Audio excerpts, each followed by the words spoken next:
Hey guys, today I want to talk to you about something called the Dunning-Kruger Effect, which, if you don't know exactly what it is, most likely what you're thinking it is the three words you can use to make it feel like you just won an argument.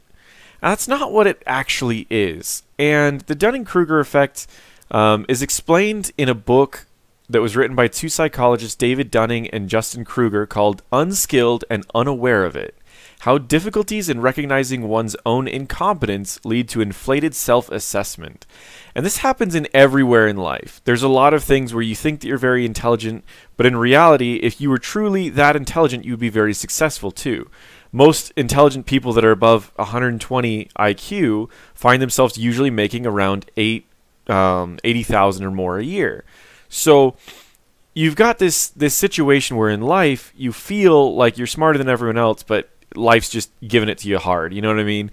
So that's the challenge for the first part is in life. But this is particularly talking about specific areas, how your incompetence in one area, and this graph explains a little bit of how the Dunning-Kruger effect works. When you first start getting into something, your confidence skyrockets, and it's because you don't know all the little details about it. For example, I first got into photography a little bit ago, and I thought I was just like the best person in photography. So I was taking pictures, and I was like, oh man, I'm the best at taking pictures. But then I got kind of shown up by people who were taking pictures that told a story. And then my little picture, while it might look kind of colorful and it might be cool for like a photography book, I realized that these other photographers, they were taking pictures that were telling stories. So while theirs was just as crisp and clear as mine was, each picture they did truly did speak 1,000 words. So my confidence level started off skyrocketing in photography, and then it slowly started going down as I started looking at other photographers, and I started realizing that, okay, as the point that I'm only okay at this, I realize I have a lot to grow. But by me seeing this, realized what I needed to do to move up here, and I started taking better and better photos. For example, I started taking ones like these, where I was taking a picture that still was clear, but it also told a story. This peacock was already done for the day. The colors that are around it, you can see it's already kind of blue. The day is ending. It tells much more of a story. So I still have the same colors in the photos, but it ends up being a little bit better. Now, I'm still nowhere as an expert, but I at least understand where I'm at. So while my confidence has dropped from the time I bought my camera and called myself a photographer, I believe that my competence is actually improved. So that's essentially how Dunning-Kruger works. Now, how does it work in video games? Well, in Heroes of the Storm particularly, the game that I play a lot, I have quite a bit of a passion for it. Heroes of the Storm is a game where a lot of the gameplay is based on decision making. While micro skill is pretty good, decision making is very important, and the difference between should I go here or should I go here could be the difference between a win or a loss. And a lot of times people will make a decision like, hey, let's do this camp, and another person will make a decision of, no, let's down this fort, and they both believe that they're right. And that's the challenge with Dunning-Kruger effect, is both people are sitting with a high confidence, but they might not be actually competent. They might not actually understand what is truly best for the situation. And I see this a lot with drafts. I saw this guy, and he was telling me, I was like, oh, you should pick Chromie for this map. And I said, I don't normally like Chromie on other maps, but I was like, you should pick Chromie for this map. And he's like, Chromie's the best hero on every map. And I'm like, are you kidding? He's like, no, Chromie's so strong, you can always guarantee a kill. I said, well, no. I'm like, you can cleanse out of the thing or ice block or just CC her when she does it. And he's like, no, Chromie's the best. And I'm like, why isn't Chromie being played in here, like in pro games all that often? And he's like, oh, well, the pros don't know what they're doing. So again, high confidence, not great competence.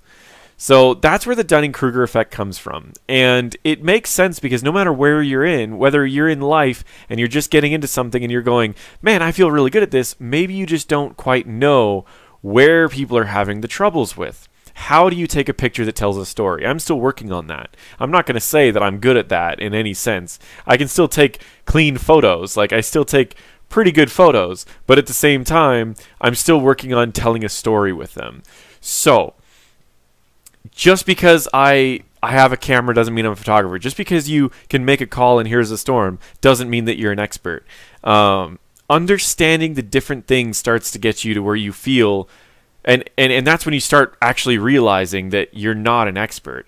I play Heroes of the Storm, and I'm pretty good. I would say that I'm getting closer to the expert, but at the same time, my confidence is, I mean, it's maybe right about here.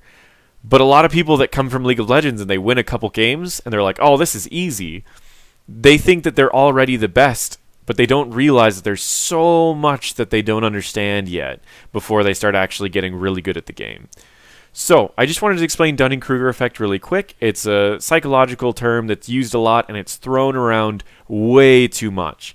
Oftentimes, it's thrown around by the people who have the same problem to begin with. I think it's one of the most ironic psychological theories because the people that throw it first are often the ones that have the problem. So, if you see Dunning-Kruger Effect being thrown in the comments, it doesn't mean that they're an idiot, and it doesn't mean that they've won the argument. It's essentially that they're trying to explain to the person that they're talking to that, hey, maybe you're feeling a little bit confident because you don't quite understand all the intricacies yet. Like, you can win games and still not understand the game. I've played with master players that they mechanically are really good, but they have no idea what to do. And this is another reason that I want to bring this up in Heroes of the Storm particularly. I see a lot of people who will say, hey, I'm stuck in silver because it's my team. I always just get bad teams. When I play with my friends that are all diamond or masters, I always do really good. You know what I mean? Like, I'm always really good. Well, the problem is in Heroes of the Storm, it's easy to follow along with people. If a tank is really good at setting up kills, you could be an assassin and get kill after kill after kill, and it still has nothing to do with your skill at all. So if your team is really good, it's easy to follow along even if you're not that great. And it's another reason why this effect stays so long in Heroes of the Storm, is because people will be stuck in low ranks, and then they just blame it on their team. They don't look inward, and then when they play with friends who are Diamond or Masters and they do really well, they assume, see, that's what happens when I get a good team. I do good. And they don't realize that part of being good yourself is being able to work with bad teams as well as good teams. So, I just wanted to share this. And again, no one is safe from this effect. I feel like I've got a great grasp on my own mentality, my own personality, and as well as a great grasp on psychology. Yet I still fall for this effect all the time whenever I start a new hobby. I start it, I think that I'm the best at this hobby, and then I'm like, boom, like I get shown up very quickly. So, it's not just in video games, it's not just in life, it's in every single thing that you do. You could be falling for this thing, and it's a very powerful bias that's hard to get around. So, before you think that you know the best, what I recommend is looking at the other person's argument and go, what is their thought process? Could they possibly be right? Could I possibly be wrong? Before you do any comment. A lot of people know my Reddit account is Unbiased Bob, and that's what I try to do. If someone gives an argument, I try not to comment unless I say, hey, you know, I understand your side. But think about this. Look at the statistics for a second. Look at this or this. And a lot of times I don't sit there and argue with people because I might be wrong. You never know. So I just wanted to share that. That is the Dunning-Kruger effect in a nutshell, as well as how it pertains to life and how it pertains to video games. If you have any questions, throw it below. If you have anything else you'd like to add, feel free to toss it below. And if you'd like to see more psychology-based videos, I can definitely throw those out there. Thank you.